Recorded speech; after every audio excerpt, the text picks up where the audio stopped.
Di sudut kota yang kian modern, tersembunyi sebuah warisan yang berdetak pelan, nyaris tak terdengar. Namanya Batik Lestari, sebuah sanggar batik tulis yang telah berdiri kokoh selama 3 generasi. Aroma malam dan lilin cair selalu menyambut siapapun yang melangkah masuk, namun belakangan aroma itu bercampur dengan bau keputusasaan. Pak Budi, pemilik sekaligus pewaris Batik Lestari, duduk termenung di antara lembaran-lembaran kain yang dulunya begitu diminati. Jemarinya yang keriput mengusap motif kawung yang sempurna, namun matanya kosong. Penjualan merosot tajam. Pelanggan yang dulu setia kini beralih ke batik cap atau cetak massal yang lebih murah dan motifnya lebih kekinian.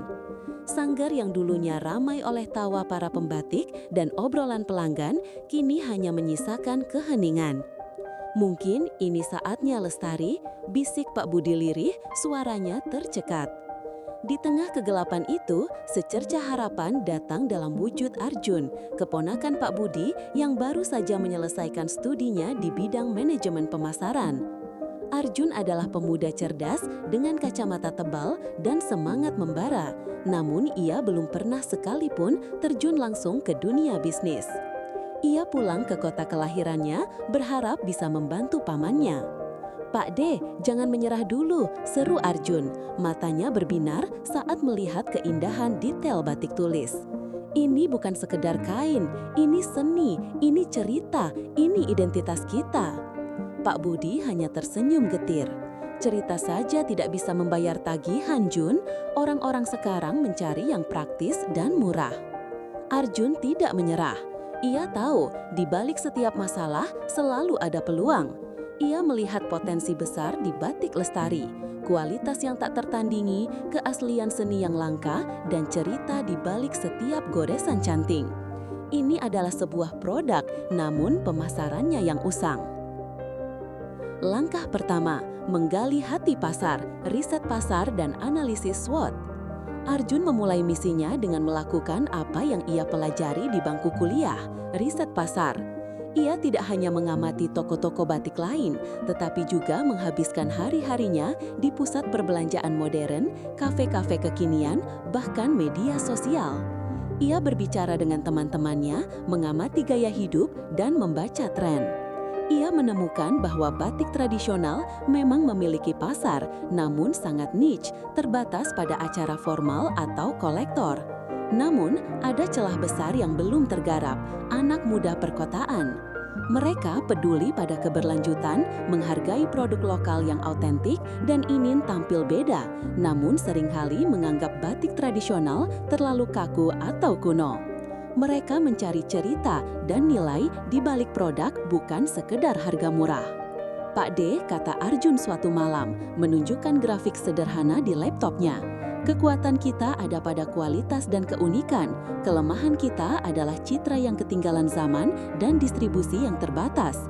Peluangnya sangat besar di segmen anak muda dan pasar daring. Ancamannya tentu saja kompetitor massal." Pak Budi mendengarkan dengan saksama. Kata-kata SWOT memang asing baginya, namun penjelasannya masuk akal. Langkah kedua, menentukan arah baru, segmentasi, penargetan, pemosisian.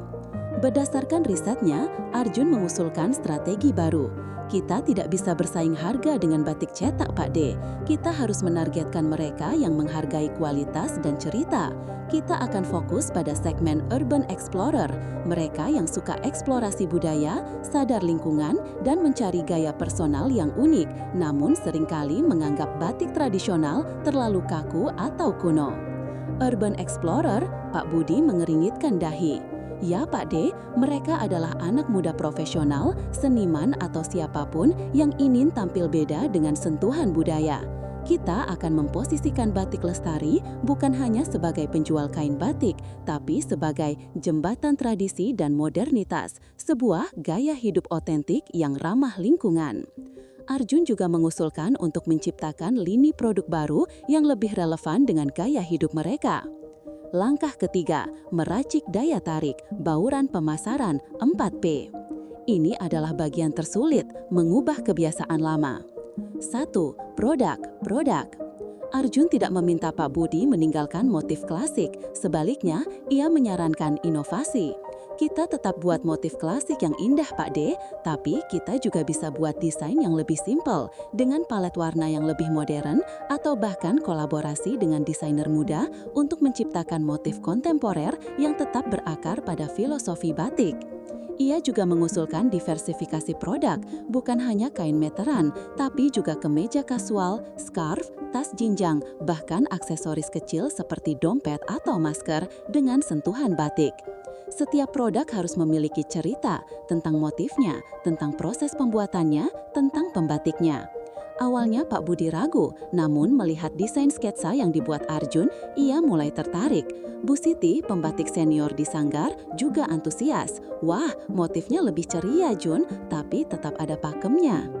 2. Price, harga. Price tidak menjadi tanda kelemahan Pak D, kita tidak perlu bersaing dengan harga murah. Kita harus memposisikan batik lestari bukan sebagai produk transaksional, tapi sebagai produk bernilai. Arjun mengusulkan strategi harga niching, di mana harga tidak terlalu tinggi namun tidak rendah juga. Fokus pada nilai tambah seperti penghargaan seni, keaslian produk, dan pelayanan. Pak Budi agak terkejut dengan terminologi baru, namun ia mencoba menerima konsep ini.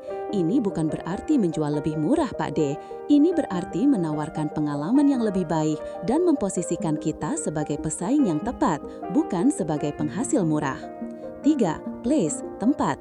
Place dan distribusi bukan hanya menentukan lokasi toko Pak D, tapi lebih luas lagi. Sekarang visibilitas online menjadi penting.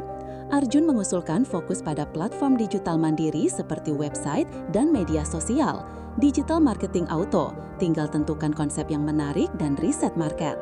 Pak Budi tidak khawatir karena di Sanggar sudah ada Bu Siti yang akan sama-sama mengenal apa yang harus dilakukan. Pak Budi senang dengan pemikiran muda, namun perlu proses dulu. 4. Promosi. Promosi dan komunikasi perlu diubah juga Pak D, kita tidak hanya perlu beriklan, tapi berkomunikasi. Arjun mengusulkan kampanye pemasaran yang berbasis cerita dengan menampilkan visi pembatik, proses pembuatan, dan nilai-nilai batik di platform digital. Ia juga mengusulkan kolaborasi dengan influencer lokal untuk menceritakan kisah-kisah batik lestari. Pak Budi terkesan dengan pemikiran muda, namun ia merasa takut hasilnya tidak terjadi, takut semuanya rugi. Harga, price. Untuk produk baru ini, kita bisa menerapkan harga yang sedikit lebih terjangkau Pak D, jelas Arjun. Tapi untuk batik tulis premium kita, harganya harus merefleksikan nilai seni dan prosesnya. Kita akan menekankan nilai, bukan hanya harga. Mereka menciptakan tingkatan harga, dari aksesoris yang lebih murah hingga kain premium yang eksklusif. 3. Tempat, place atau distribusi. Ini adalah terobosan terbesar Arjun. Kita tidak bisa hanya mengandalkan toko fisik di sini Pak D. Kita harus menjangkau mereka di mana mereka berada. Arjun segera membangun toko daring yang cantik dan mudah diakses. Ia juga menjalin kerjasama dengan beberapa butik fashion lokal di pusat kota dan toko konsep yang menjual produk-produk artisan. Bahkan ia berencana untuk mengadakan pop-up store di acara-acara kreatif atau festival musik. 4. Promotion. Ini adalah medan perang Arjun. Kita akan bercerita Pak D, banyak bercerita. Pemasaran digital. Arjun mengubah akun Instagram Batik Lestari yang tadinya sepi menjadi galeri visual yang menarik. Ia mengunggah foto-foto produk berkualitas tinggi, video proses membatik yang menenangkan, menampilkan Bu Siti dengan senyumnya, dan cerita di balik setiap motif. Ia menggunakan hashtag yang relevan dan aktif berinteraksi dengan pengikut. Kolaborasi influencer. Arjun menghubungi beberapa micro-influencer lokal yang memiliki follower yang relevan dengan target pasar mereka. Ia mengirimkan produk gratis sebagai bentuk hadiah, dan hasilnya luar biasa. Salah satu influencer mengunggah foto dirinya mengenakan kemeja batik kasual dari Batik Lestari, dan postingan itu viral. Konten edukasi. Di blog website mereka, Arjun menulis artikel tentang sejarah batik, cara merawat batik, dan tips memadukan batik dalam gaya sehari-hari. Ini membangun otoritas dan menarik minat mereka yang ingin tahu lebih banyak. Promosi khusus. Mereka meluncurkan diskon pembukaan toko online, penawaran bundal, dan hadiah kecil untuk setiap pembelian. Dampak dan perubahan, manajemen hubungan pelanggan. Perlahan tapi pasti, roda Batik Lestari mulai berputar. Pesanan daring pertama datang, lalu kedua, dan seterusnya. Butik-butik yang bekerja sama melaporkan penjualan yang baik. Suatu hari, telepon berdering, dan di seberang sana adalah seorang desainer fashion ternama yang tertarik untuk berkolaborasi. Sanggar Batik Lestari yang tadinya sunyi, kini kembali ramai. Bu Siti dan para pembatik lainnya sibuk dengan canting mereka, namun kini ada senyum di wajah mereka. Mereka tidak hanya membuat batik, mereka membuat cerita yang dicintai banyak orang. Arjun memastikan setiap pelanggan merasa istimewa. Setiap pesanan daring dikirimkan dengan kartu ucapan tulisan tangan dari Pak Budi atau Arjun berterima kasih atas dukungan mereka. Mereka aktif menanggapi komentar dan pertanyaan di media sosial, membangun komunitas yang loyal. Pak D, kata Arjun suatu sore saat mereka berdua melihat sanggar yang kembali hidup. Dulu kita hanya menjual kain, sekarang kita menjual cerita, identitas, dan gaya hidup. Pak Budi menatap keponakannya dengan mata berkaca-kaca.